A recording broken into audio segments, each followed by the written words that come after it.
Hello everyone, Warringer here and welcome back to Thrones of Britannia. As you can see, since the last episode, the Allegiance update has been released, and with it a whole bunch of changes to the base game. We've now got new mechanics to play with, changes to others, bug fixes, the whole shebang. So all in all, a very impressive update. Now, we will have some of the changes appear in this campaign. I can already spot one that I'm very happy about, but there are two things to bear in mind. One, obviously some of the changes are going to be either culture based or faction based, and so won't appear in this particular campaign. For example, it says down here about heroism, which I believe is a Welsh culture thing, so obviously it's not going to appear in a campaign involving a faction from the Viking Sea Kingdoms. Secondly, because this is an ongoing campaign, many of the changes will not apply, as it does mention over here. So for those of you playing Thrones of Britannia at home, you may find your Sudreyar campaign being a bit different to mine in some aspects, probably very minor, things with balance issues I imagine in that. But they may be slightly different, so bear that in mind. But with that said, let's get started with the new updates and check out some of the new improvements. So, first thing I noticed is that we already got a whole bunch of loyalty issues since last time. But I think I know why that is, so we're going to check that out in a minute. But the first thing that popped up as the sort of game loaded up was up here we've got two things missing. Now, with the update, War Weariness has disappeared from the game, which is something I'm very happy about, as you guys probably know. So the fact that that's gone, fantastic news. It was such an annoying mechanic to have to deal with. The second thing then, for the Sudreyar, is the fact, or technically now Lochlan, is the fact that we no longer have expeditions. There's no expedition meter up here, in the traditional sense that we've been using. So if we pop over to here, we've now got a mechanic called Decrees and Expeditions for our sake, which if we pop on here, you can check them out. So decrees basically work like the Whites in Warhammer 2, in that if you've got the money and you've unlocked them, you can enact certain decrees and they will last for so many turns. So for example, we've got two already here. We've got new laws enacted, which gives me +10 to faction allegiance, a new mechanic for the game based, as you can guess from the name of the update. While Kings of the Sea gives me better, well, cheaper, no, not cheaper, they make me so I can build ports a bit more quickly and give me more money. That's quite cool. We do have two that we need to unlock though. We need to unlock Expedition Dispatch, so expeditions are now done by this, and we need the highest level port or Heron port before we can actually unlock it. Now if I remember right, in my capital at Bornase, I'm actually building the port up, so we've got a few more turns at least till we get, I think we're going up to level 3, and I don't know if there's a level 4 after that. We'll check it out once it's done. And we need to win 10 more battles, which is quite annoying because we have won 10 battles, but I presume it's just kicking in from when the update was done. I also see we have to actually spend tribute to actually do these. That's going to be interesting. But what I will do, because we got a bit of cash, I'm actually going to enact the new laws enacted, so we can get that new improvement, I should say, to our faction's allegiance, because that's a new thing in the game. We'll check it out if I can shortly. But now that that's done, we're going to check out now the issue with loyalty. Because, let me just double check, it is because of this? Yes, because estates are low. So what they've done as well is that they've made changes to the estate mechanic. So rather than just have one type of estates, you've now got 3. It looks like we've got agricultural, religious, and noble. Now, depending on how many which one it is, depends on what benefits that character gets. Like, for example, with Funbogi here, if I give him a religious estate, it gives him +1 influence and +1 loyalty, but doesn't cost me anything. A noble one, on the other hand, will improve his loyalty and give him the same level of influence, but will cost me 100. So, depends on what we've got, depends on things, and that doesn't make sense. Depending on what type of estate they have depends on what bonuses they get, and I believe they're supposed to have incorporated something which makes it so it's a bit more, not messy, what's the word I'm looking for? You have to be more careful about, you can't just willy-nilly give them away, because certain characters, depending on their traits, may want to have more estates than the king, so may not be happy with having any estates, or at least only one a low number. Others may want to have particular type of estates over others, so if you want someone who's really wants agricultural ones, for example, giving them a religious one will not give as much of a benefit, so some things to bear in mind. Now, because religious ones are a thing now, we've now got 6 estates belonging to Eric because of all these religious buildings, and we need to give them away. So I'm just going to pop back down to where Callie has no one. So what can we do? You, my good sir, you can just have this church one up here. I'm just going to give them away randomly, basically, until we see some improvements. So 4 gear, congratulations, you've got this one. Gunfrinder, congratulations, you've got this one. And there we go, loyalty has jumped back up to normal. Nice. Well, I say that. Magnus and McCann don't have any. Okay, why are you? Because you don't have any estates. Well, I'll tell you what. Callie, Magnus, I mean, you are the lowest one, so congratulations. You've now got Hutan Aenir down here. So you got that one, and you've actually been pretty happy now, because you have no, but the king is a bit less. Okay, let's just sort everyone out temporarily. Yes. Okay. So that's that bit done. We've got public order issues, that's to be expected. We've got, who's leveling up? Harkin. Right, so I know they've introduced a whole bunch of new traits and that into the game as well. So we can look at certain things like, it looks like we've got War Chief, I think that was a new one. Yeah, gained from a decisive victory. Gives me +1 command and influence. Also, speaking of command, you are really good, Harkin. He hasn't got any points in champion, by the way, so this is all just from his traits. But he's got 8 points of command. That's amazing. Right, in fact, I'm going to raise it up by 1 more to give you champion.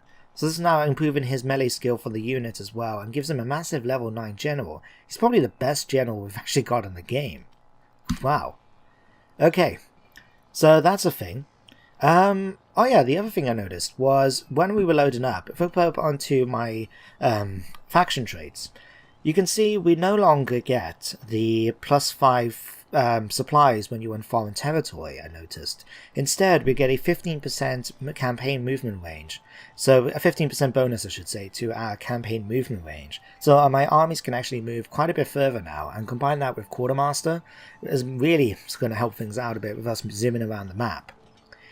So yeah, that was just another thing I noticed, and no doubt we're going to have some more stuff pop up as we encounter them. Now, oh actually, that's a thing as well. Because Creative Assembly like to release updates with new purchases and that, the new DLC Blood, Sweat and Spears has been released. And if you got the blood pack on Attila, you get it for free with this. And it basically brings blood into the game, but it also does have some other stuff. I did read in the DLC description on Steam that we got things like new finishing moves in combat, and things like, you can see down here, the unit cards have now got blood splatter on them, depending on how injured they are. So a nice little improvement, I guess. And I think there was a thing as well that some of the killing moves will sort of basically tear open a person's stomach so their guts pull out. Very graphic, but I don't mind a bit of gore. I just think if it's a bit stupid and over the top for the sake of it, then I just don't agree with it.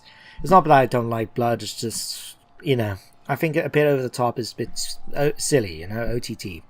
Anyway, what we're going to do with these guys, we've spent about 8 minutes now just talking about the new changes, so let's get some movement done. So I'm going to just upgrade these guys quickly, and then I'm going to go after this Mide army right outside our borders. That's going to be fairly easy auto-resolve. We'll just go ahead and do that. Let's go for balance tactics. And stab. That is my favourite execution. It's just so casual, like thrust, kill, out, dead. Nice and easy. So that's them gone, and we're going to take on their warriors to get that replenishment back up.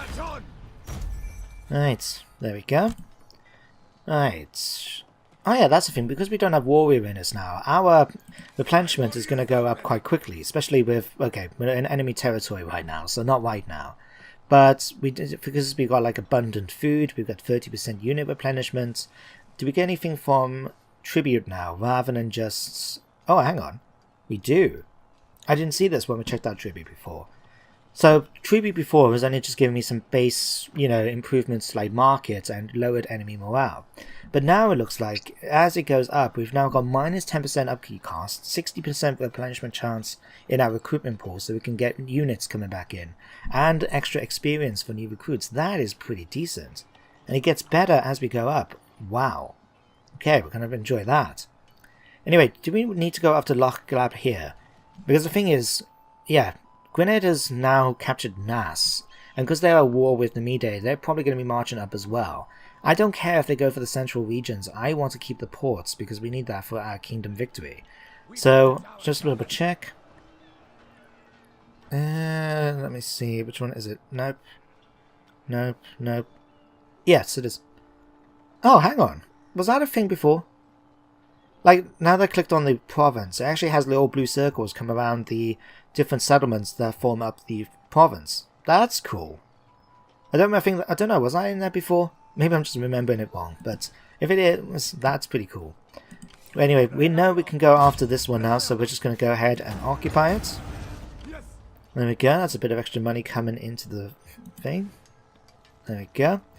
Now, something we're going to have to bear in mind, because we're going to have to deal with all these little minor settlements as we march up, and we're going to try and keep to the coast as much as possible unless we have to deal with the territories inland. So what I'm going to do, if we pop to Dublin, I'm going to recruit a new general. I'm going to bring back Magnus, so him and his bodyguard can go around and take all the little minor settlements, while Harkon and Thor's Hammer focus on the bigger ones. So let's pop you in here so you're not going to get attacked by that 20 stack right outside. Now, is there anything we can actually build with this building slot we've got left? No, we can't afford anything. Okay, that's fine. Thor's Hammer, let's switch you over. Let's have a look. Right, so you guys can go after Din Priest. Let's just get you over here. Right, and you guys, the Sounds of the Yellowhorn, were coming up after... who are these guys again? Hayden? Hayden? Alright, I'll tell you what, let's just have you... Now the question is, I don't want these guys going any further inland. Like, I don't know what their movement range is like. They can go after Edinburgh if they want. They may be... No, they can't quite reach Abercunnig here. But I'm a little bit concerned because I don't want them really going too far into my lands. So, it might be worth... Is it worth me trying to start a fight with them now? So we can actually sort of pull them towards my main stack here. Let's do it. Just declare war. Alright, no one's going to get involved because neither of us have allies. Okay, there we go. Alright, can we move a little bit closer? We cannot. Well, look in here. There's a little bridge right here, so if we're lucky we might get a sort of river battle. I don't think we've had one of these in the campaign so far, so that will be pretty cool. But anyway, I think that's everything we can do for this turn, so let's end the turn. Now what I'm hoping isn't going to happen, which to be honest is probably going to be because of how the AI works, is over in Ireland where my Harkon and his force have captured Loch Gambnir, whatever it's called. While there's no Mede force nearby, they do have one of their vassals' armies right nearby. And I mentioned about it when I was talking about Magnus. And they're at full health. Like, they've got a 20 stack. They're all completely at full health. And so, yeah, they're going to come at me. Right.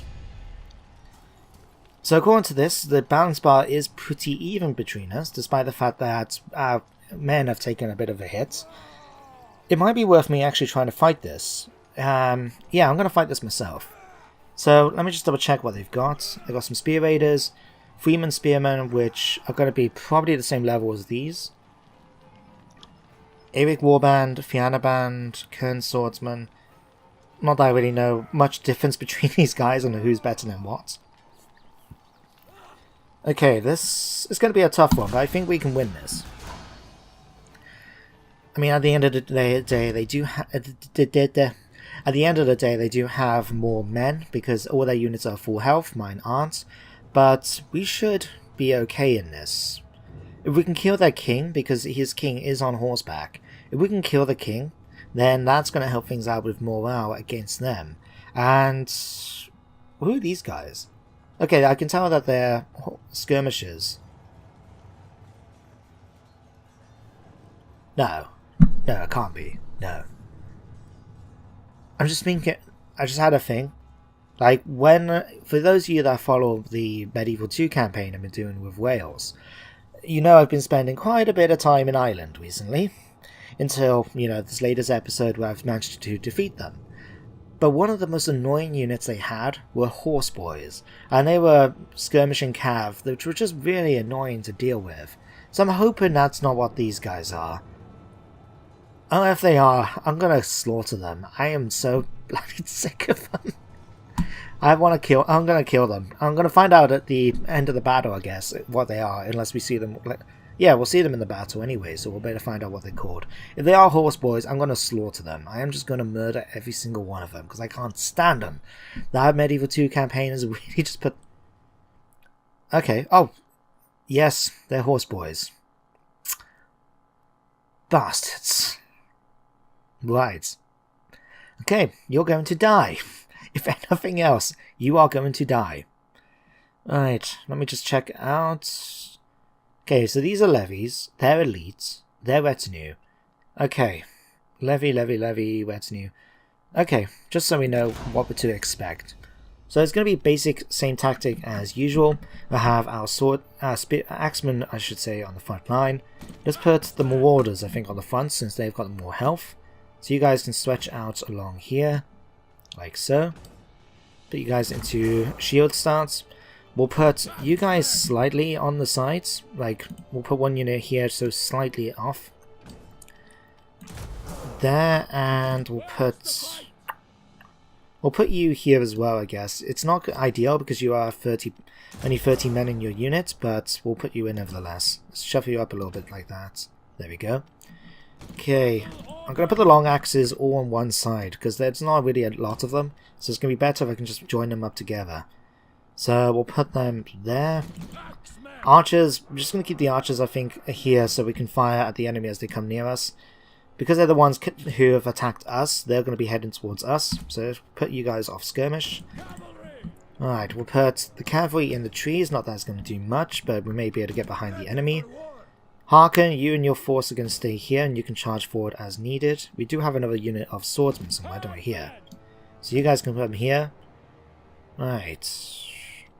Okay, this can work. We'll put you guys on the flanks then as well. We'll put you slightly on edge so we can actually block off anyone trying to come around. So you guys can come here, and you guys can come here. Like so. Right. And what are you guys? My long axes. Where's my sword unit? Okay, you guys are right there. Okay. Put you guys into shield wall as well. Oh, what's it called? Shield wall? Shield castle. Okay. Thank you. Ooh, what's this? Metal. War requires resilience of spirit and the strength of character to see things through to the end. So we use this. We get 15 morale, 50% accuracy, and 10 melee skill. That is going to be useful in a decisive moment of the battle. Nice. We'll make sure to use that. Okay, let's have a quick look what they got. Over here they got some horse boys and their king, so we'll make sure to kill them in melee. What we got over here? Horse boys and cavalry. Okay, well, melee cav. Okay, well, we'll make sure to kill them off as we can. Alright, archers, they've managed to take some shots. Not taking any friendly fire, are we? Nope. That's something I'm glad they managed to sort out since Attila, is the fact that now their troops can actually shoot over the line instead of just simply getting hit. Alright, javelin, I'll tell you what, archers, focus your fire now on the javelins instead. No, javelins. Sorry, my mistake. Not that we're going to be able to kill a lot of them, but if we can at least try and get rid of some of them, because their javelins are going to be a lot more effective against our shield wall than their archers are. In fact, this light one's already taken a few hits, as you can see, and we're taking more and more. It is nice, though, to actually see blood now in the game. If it's so weird watching the campaign, watching battles and just watching people getting killed without anything actually appearing. So now that we've got that, that's quite nice. Alright, let's see if we can get something going on here. Let's have you guys charge forward in order to try and... maybe you can push them to actually try and fight us. So let's get you guys charged up. You guys can help in against this unit here. Archers, can you focus... okay, we can push these back a bit. That's something. Right, okay, they're shooting at us. That's okay. What I want to do is have them... well, really, is it worth me just... tell you what, that might be better. Let's engage them, men. Right.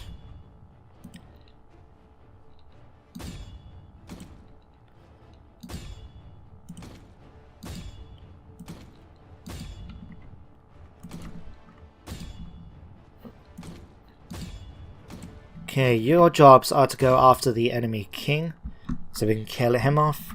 And your jobs over on this side, when I pick out the spearman that is, your jobs is to try and go after this unit here of elite units. Okay, you guys are going to start making your way around to the flank here so we can get that charge in. Alright, swordsmen, you guys can just charge it straight towards the center to come and help them. Archers are going to continue your job of basically firing at everyone. Let's have you go after the horseboys over on this side. That might be okay. And then you guys are going to try and charge in to help out there. Okay, new plan.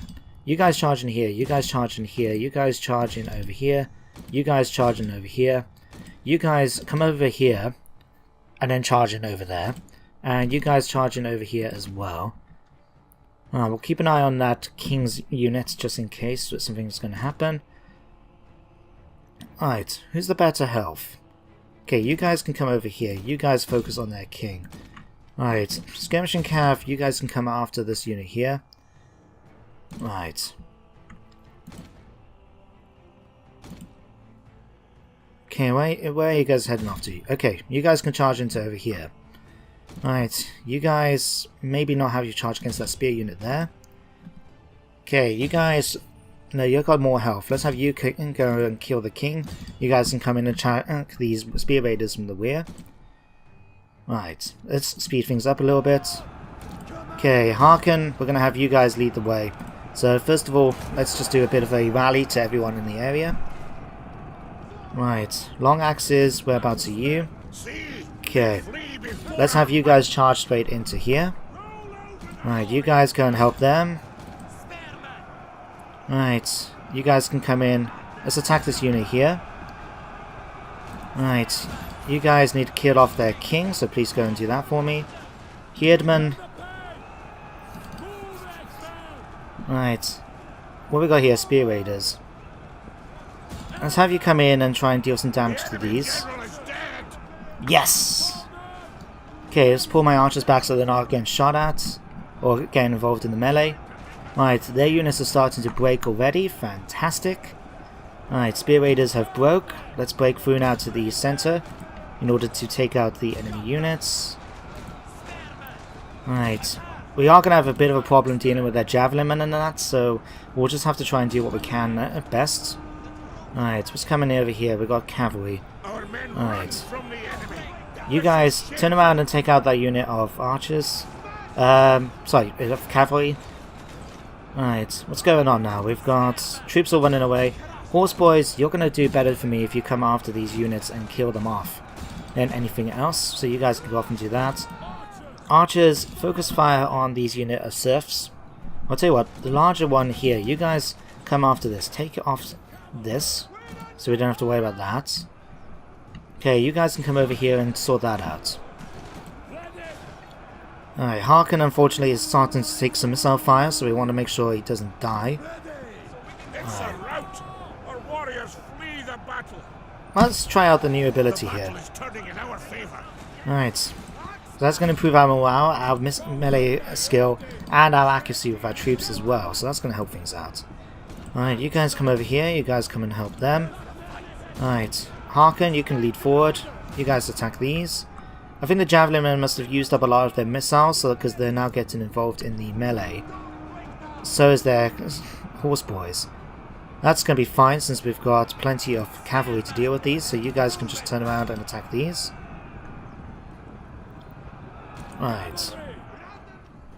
Okay, what's going on over here? Right, cavalry, can we see about taking out some of the units here? How much health, how much more weapons, do they, ammunition they've got? 2 shots, okay. Now, unfortunately, it means we have taken a bit of a hit there with them. They've been knocked down to 4. Our men run from the enemy. This is shameful.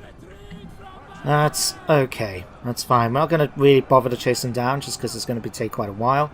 But a close victory, apparently. Well, to be fair, the balance bar was pretty in the middle. So what happened? We lost half our men. But we managed to kill over twice that number of the enemies. We killed their king. A lot of their units have been reduced down to very low numbers. So what we should be able to do is, if we take a moment to take on their warriors, that will boost our numbers up. Because it's doing the enemy's movement phase, we'll also get the replenishment from the waiting for the turn. So we'll be able to wipe them out now at the next turn. Now we've only got 5 minutes of the episode, but I'm going to extend it just because I want to make sure we do have at least more than just one turn of action in the campaign. So if we pop this on, that's 15% of their warriors taken on. And of course our replenishment as well because of the food and everything else, so that's going to help out. So yeah, we'll be able to wipe them out next turn and probably even move on then to take on the settlement here of Nobba. Ooh. Okay, you guys have come to attack me. Alright, looks like we're going to have another combat now because the balance bar is slightly against me in this. Can we check out the map? Because it looks like we might have a river battle. Let's have a look.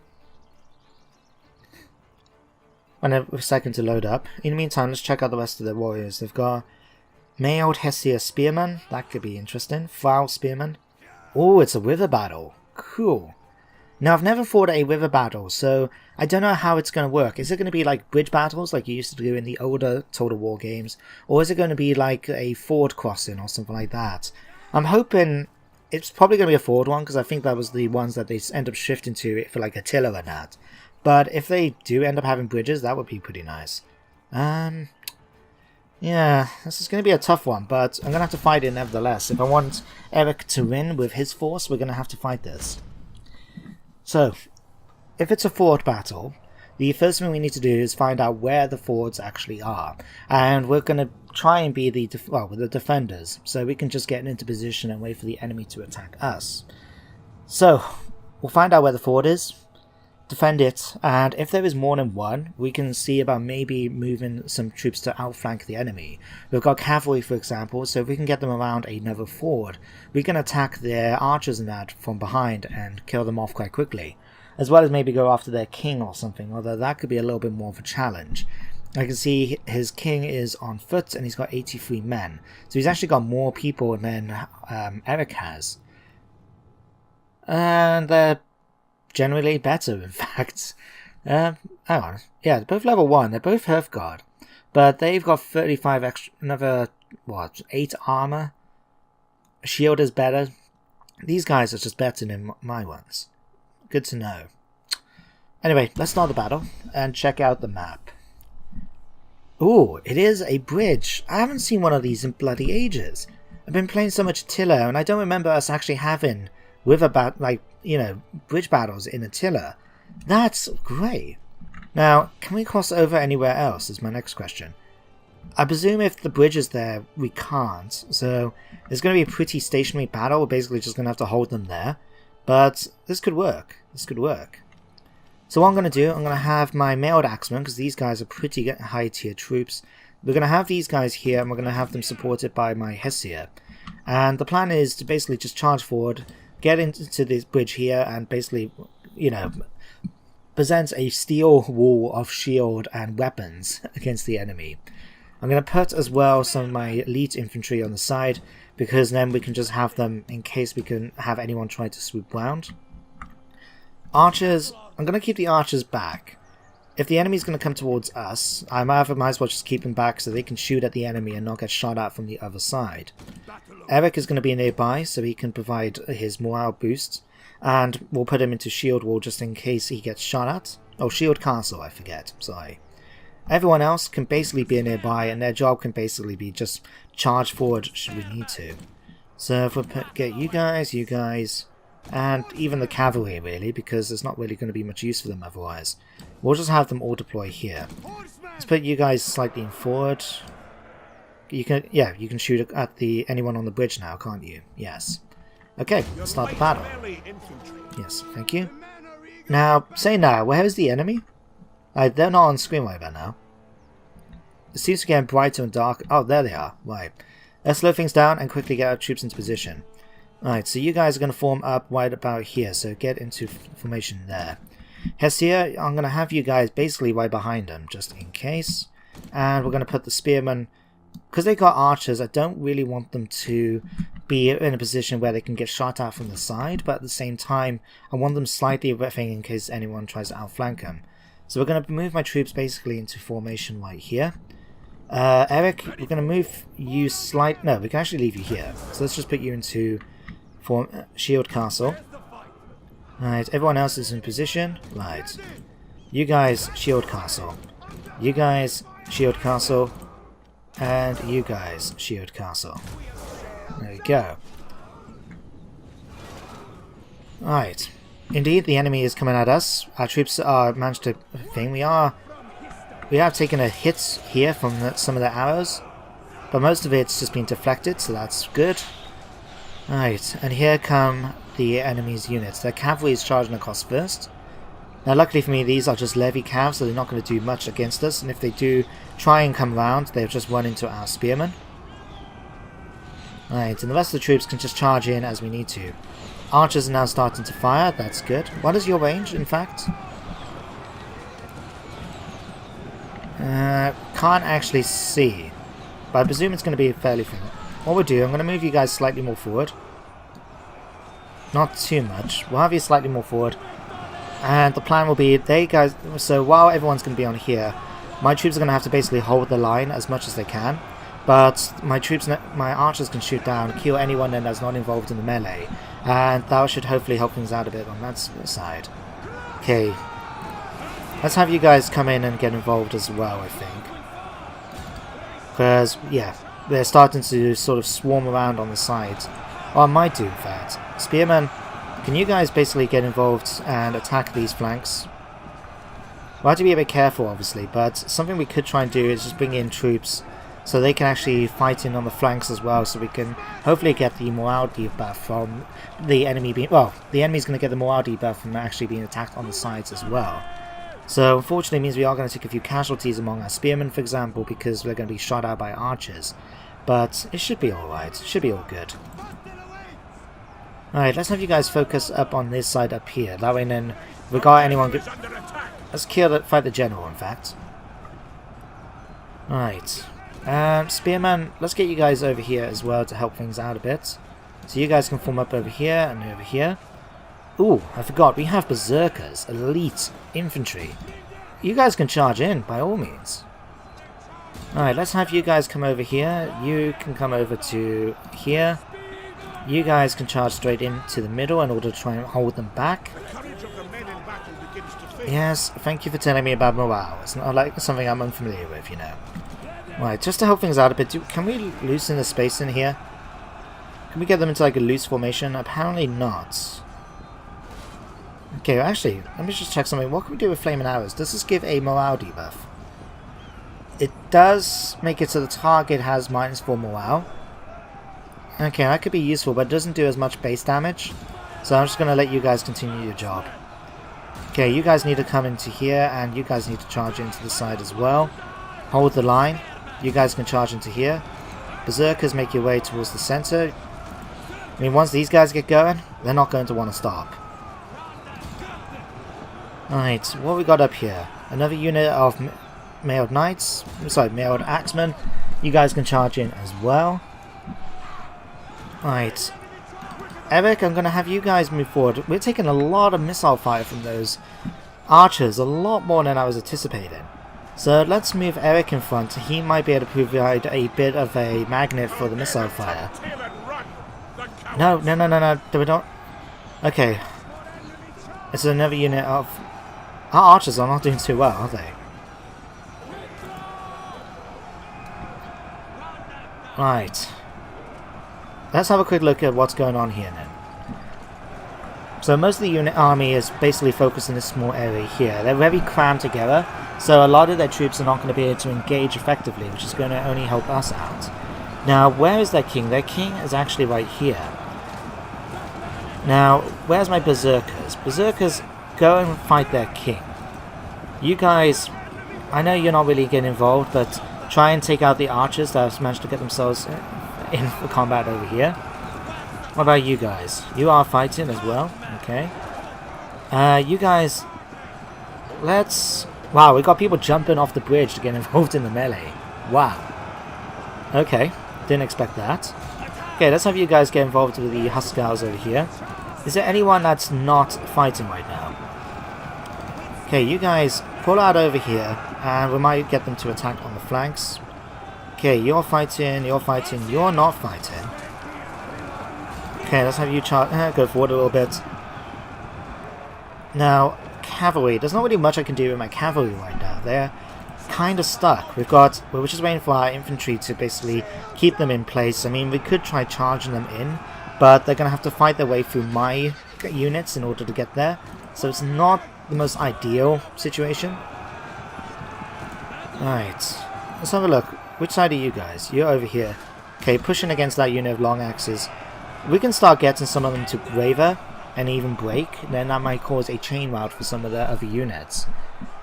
You guys are continuing to fire in. Thank you very much. That's grateful to see. Not that it's going to be that effective. I mean, arrows aren't the best when it comes to dealing with armoured foes. And since a lot of the enemy is armoured, I mean, even their archers are armoured, I did see. Whereabouts are they gone to, in fact? Yeah, armoured archers, right then. Right. Okay. Your priority right now is to kill their king. Right. So you get berserkers, you can get involved there for me, that'd be great. Right. Cavalry, is there anything we can actually do, you guys? I mean, something... I don't know... Hang on. Can we do this? What I'm thinking... But actually, hang on a second. Let's pop to Harken. And just give just everyone a morale boost in general, okay? That should help things out. Can we push my troops through their infantry so they can get to the rear here, and then scare the enemy? Enough then, because they're gonna have enemy units behind their lines. Can we do that? Let's. Oh, screw it. Let's try it. I mean. It's not like, you know, Medieval 2 now where it's a bit difficult to actually push your troops through. We might be able to just do this, pull them through, and just keep giving them orders to charge through the enemy, rather than, you know, just get stuck, and we might be able to pull this off. Okay, let's help things out a little bit. Let's get you guys involved. Combat. You guys can charge in, you guys can charge in. You guys can get involved. You guys get involved. Right. Okay.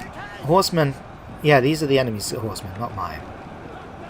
Okay, can we just get you guys to pull straight through? I mean, you can see my troops are basically running around in the combat, but you're not actually trying to come up here. I mean, let's have them try and fight these guys. Can you push through? Yeah, they've pushed through. Why? We can now do rear charges against the enemy. Okay, they've taken a few hits, it seems, because obviously we're just telling them to run straight through the melee. So obviously they're going to take a few hits as they sort of go through. But we're now, especially... Oh crap, did this unit get stuck? It seems to be the case. Okay, keep fighting, keep getting through, keep coming through. Okay, so what we can do with these guys, we can actually have these come off... That unit can go after the enemy units that are running away. You guys are here. We're going to have you cycle charge. You guys can just run into combat, pull back, run back into combat, pull back, and keep giving them morale debuffs because of that. In fact, we're going to have a slightly longer episode, I think, because we're going to be involved in all these battles, and I do want to have one more turn after this. But luckily, my turns are pretty quick because of how the nature of the game is. Right. Okay, good. Right. Okay, let's go after their king still. I want to make sure he dies. We got more units starting to waver. Right, king. Go after that king. Kill that king. Kill that king. The battle is turning in our favor. Right, that's what I want to hear. Okay, you guys pull out. Just in time, we've now got enemies starting to waver and break. They're starting a bit of a chain rout as well. More and more units are starting to just start crashing. Good. Alright. Horsemen, let's have you guys just stand right here. Because my thinking is we can basically just have them stand there and kill all the enemies as they make their way across the bridge. So you guys can do that. You guys can cycle charge in again. Tell you what, do we want them to go after this unit of long axe? Yeah, let's just do that for the moment. Okay, we've got a massive chain war happening right now. Yep, we've won this. It's in the bag. Okay, let's help things out a bit with my troops, just give myself a bit more of a morale buff. Okay, we've got more troops starting to waver. Great. Alright. If you manage to kill them off, basically. Wow. Okay. Let's just get you guys basically here then. I mean, what we don't kill now, we can kill later once we chase down the enemy during my turn. They flee before our might. Right. Okay, let's have you guys pull back. Ready for another cycle charge. Okay, we've already got a whole bunch of units right here that have basically... Oh wow, everyone is broken. It's just their king's bodyguard left, and he's broken. Ha ha ha! Right. Infantry. All my infantry. Charge through to the other side of the bridge. You guys, let's kill that king. By giving them a move command rather than tell them to attack specific units, we can have our troops basically just slaughter everyone along the way. We can see some of the enemy though is actually trying to make their way across the side of the bridge towards our side. So we'll let them just continue their job there. Okay, you guys, come and take out some of these guys. We're not going to stick too long on this. We'll just probably spend another couple of seconds just so we can make sure we can kill as many of them as possible now. Well, in fact, no, we're at this point we're technically capturing them, so I think this will actually boost the amount of troops we can take on as warriors in our own army once we go back onto the main screen. Okay. What I want to hear is the news that King is dead. And he's only got one man left. Where is he? Can we see him? Where is he? Is that their king? It must be, because we haven't had the notification yet. Yeah, I think that's... Come on, kill him off. Nope. Did he... Oh, he must have killed him already. They just never told us. Oh, that's a shame. Okay, anyway, that's it for this one. Apparently it was a close victory, but... Oh, we can't move... Yeah, we can move the screen. But just look here, we got so many bodies scattered on this side of the bridge. It's... Christ, it would have been... Imagine fighting this in real life. You'd basically be treading over the corpses in order to make your way back to the other side of the bridge. Like, wow. Let's check this out. We lost 458 men. To be fair, considering we were slightly outnumbered, and if I'm honest, their troops were better than mine, we managed to do quite well. We killed over 1,000 of theirs. So for every one I'd lost, they lost nearly 2. I mean 2, nearly even 3. And we managed to kill their king as well. Very good indeed. Eric has done extremely well as a commander. I mean, he's 62 years old.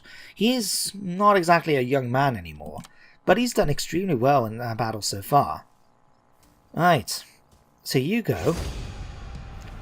And they've only got 2 units left, these 2 units of scouts. Cool.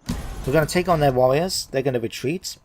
They're going to obviously get a new leader to have them, so they're going to have a new bodyguard, but we will be able to deal with them quite shortly.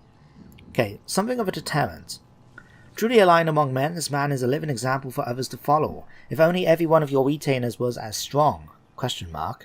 Then all your problems would melt away like the setting sun at the end of a long day. So we can do 2 choices. We can either make a show of strength, which gives me +3 public order to all my regions for 6 turns, or unit morale. Well, at the moment, unit morale is actually pretty good, so I think we're going to get the public order bonus. There we go. Spiritual considerations. Oh yeah, this is a thing as well. So first of all, let's just read it. You live in a time of great change. You were raised to worship the gods of your ancestors, but a new religion has taken hold, coming up from the south. Your world is one of conflict and courage, and your warriors take their inspiration from the old gods. The new religion of Jesu, the White Christ, is not one that favours war, but it looks instead to the welfare and happiness of the common folk. Soon you will have to choose. So a new mechanic they brought in, as well as this thing now about all that... Hang on, is this a new thing? Yeah, we've now got this thing where it just tells me all the traits we picked up, and that's a lot of... Oh, right. So they picked up traits now from the fact they are governors, which improves their influence. Oh, wow, that's cool. So that's why we've got a whole bunch of them, because all my governors have now got a trait, governor of wherever they're governing. What's you? Gisli. When I control the land, then we should see who truly leads. They're actually barely loyal. So he wants more estates now than the faction leader, Gisli, does. And he's now +2 to usurper allegiance. So that could be a problem. We may have to deal with Gisli soon. And 4 house low loyalty. Okay. So the new mechanic that popped up then is what they've done is made it so when you take a religious building as a pagan faction, so to speak, you now have to choose about what do you want to do. Do you keep your to the old ways? Do you embrace the new ways? Or do you just have it so your king gets embraced but everyone else doesn't? So yeah, that's a thing, and we'll check it out if we actually get the chance to do it at some point. Unfortunately, who else is thing? Erland, why are you now disloyal to me? You're now more influential than my ruler. Okay, well we can't have that. So let's lower your influence a bit. There we go. Alright, who else is there? Forhow, why are you disloyal after me just spending money to sort this? You're just not a loyal person by nature. And you're quite young as well. Okay. Oh, you're actually my family member. I didn't realise that. You must have come of age without me realising. Alright. Yeah, so it is him. He's 16 years old. Let me check you out, in fact, since you're a new addition to the family. He's very zealous. Okay, but warrior makes things cheaper. He's rash, so he's not good with command. He's boring. He's an arbiter, which reduces... gives me... He's going to make a good general. I'm going to have to bear that in mind. Or may have to give him an army at some point. Okay, and who else do we get? Gorm. Let's just give you a point of scribe. Make yourself a little bit better there.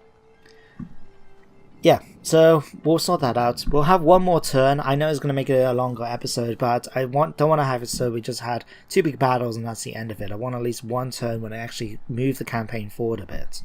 So, first of all, let's go to the armies, because right here we can go and eliminate this force here. So the Thunderhammers are going to go bye-bye. Oh, you can run, but you can't hide. As the song goes, I'm going to find you and take you slowly. Not in that way, maybe. I don't know. Depends on the troops, I guess. Okay, let's just do this. Nice and easy. Oh, wow. That was different. Alright, let's just advance them up. This should improve my... There we go. It managed to increase attribute a little bit.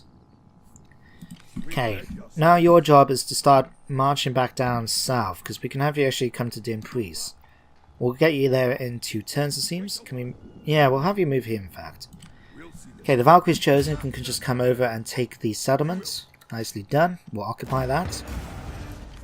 It does look really badly damaged, though. Let's have a quick look. Yeah, we need to spend money to actually repair these. Damn it. Well, we're not using the money for much else right now, I think, so I can at least... I'm going to repair at least one of them. We'll do the woodcutter. That'll give me a little bit of income. Because I do want to take advantage of the fact we do have some money in order to make the Valkyrie's chosen a bit bigger. But on the other... I don't know, we don't actually need that many troops. I'm going to go for fairly cheap ones. We can get another unit of spearband here, and we're going to get some skirmishers. And we'll get a unit of cavalry, so we're going to have balance there. Okay, there we go, nice and easy. So you guys are taking Dimpriest, we're now repairing that. You guys are done here. Odin's Fury, you can march out quite shortly. In fact, let's have you guys come towards Nasir. We're just going to occupy that. What is Nasir anyway? It's a farm, which has agricultural estates, so now again we've got issues with loyalty. Okay. Right, let's go after this army here now. We did lose a unit or something, didn't we? So I may have to figure out which unit did we lose. I think we lost a unit of archers. We'll get those back. Okay, let's just go for this. Kick him in the face, chop his head off. His hair stayed on. Right. Allegiance and thing, we'll have you guys... Can you reach that next settlement of Gnoblar? You can. Okay, we'll occupy that. Yep, now we definitely got issues. What's here? Pastures. Okay, can we convert this over, it seems? Ah, we could convert it over to a butcher. I mean, what's the difference between the two? A budget gives me more income, but not as much food. But we can't afford it anyway, so that's not going to be a thing. But that's something useful to know. We can actually do things like that. I never realised. Maybe it's because of the new update. That's probably the reason why. Is there anything we could do here quick? So, right, quick look. What we got here? Fishing jetties, which is farm. Industry and now commerce. Income from farm. Income from farm.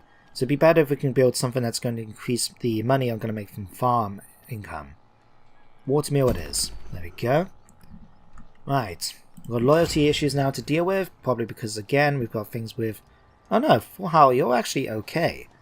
Who? Why? Callie, let's have a look at you. What's your issue? Estates are low. Right. Let's sort this out then. Right. I still personally say the states mechanic is annoying, but we'll have to just accept it's a thing and deal with it. So now we've got some new territory for you. You can actually have down here, Macan.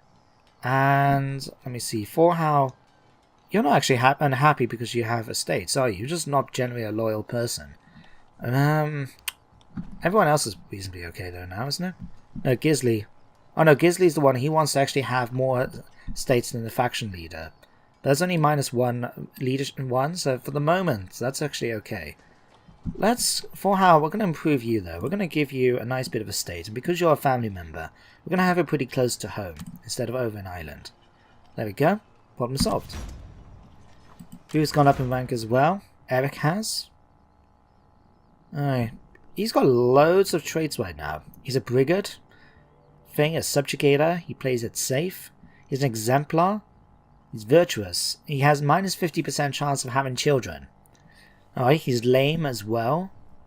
Just general fighting in melee actually gives -2 enemy morale in the area. Wow. And he's still got it. Despite his advancing years, this warrior is every bit as sharp as dexterous as a man 20 years younger. So because he's 62 and he's run battles as he's over the age of 50, he gets that. Wow. That's pretty cool. Okay. Anyway, that's everything. Oh no, I need to improve your stats, didn't I? What can we give you? We've already got Quartermaster up to max. Forager is not going to really do that much. Siege Engineer? Yeah, let's give you a point of Siege Engineer. That might help things out a little bit. Nah, it's not actually do that much use. Just go for a point of Champion. Now it gives me 60% bodyguard size and +3 enemy unit morale, etc. Okay. Let's end the turn. And for the next episode, we're basically going to continue with the plan with conquering along the coast of Ireland. Since we need those port settlements for the kingdom victory, that's going to be the general aim. So, depending on what Gwynedd is going to do, I mean, we may have to go inland in order to deal with some of the issues there. If the Mede, for example, raise an army in the centre of Ireland, we're going to have to send an army down there. Probably have to send Thor's Hammer to deal with them. But hopefully we can just focus our attention on the coastal settlements and take those. In the meantime then, we have spoken about wanting to fight Northumbria, so that may be a thing as well. Oh, actually, here's a thing. Damn, it's going to be an hour episode without even attending it. Okay, so this is the change we were talking about. Missionaries have arrived in your lands, eager for converts. Would you listen to their message or ignore the good news they bring in favour of continuing the old ways? Your armies do not wish to convert, and your continued refusal will make them grow ever stronger. But the missionaries are appealing to the people. Under this new belief system, they will become more content with their lot and easier to rule. Or do you perhaps follow the middle path, where you can convert the faction leader, but everyone else is free to make their own choices? Choose with care. Once you are baptized into the faith of Jesu, there is no turning back. So we can do 3 options. We can either remain pagan, which is what I'm going to do, because that's worked for us well so far in the campaign. And it gives me +2 to usurp allegiance, extra unit morale, and extra replenishment. Going over to just the king converts gives my king more influence and a diplomatic bonus, but makes everyone less loyal. And everyone can join in, which improves public order, but for 20 turns lowers my unit morale and my replenishment. So we're going to remain pagan. This man's been planning to overthrow your rule, aiming no lower than the crown upon your head. We can actually reduce his... Yeah, it's better to talk, I think. We'll just do that. Anyway, that is the end of today's episode. A bit longer than I was planning to do, but nevertheless, I hope you all enjoy. And I hope you join me next time for more Thrones of Britannia. But until then, take care, and goodbye for now.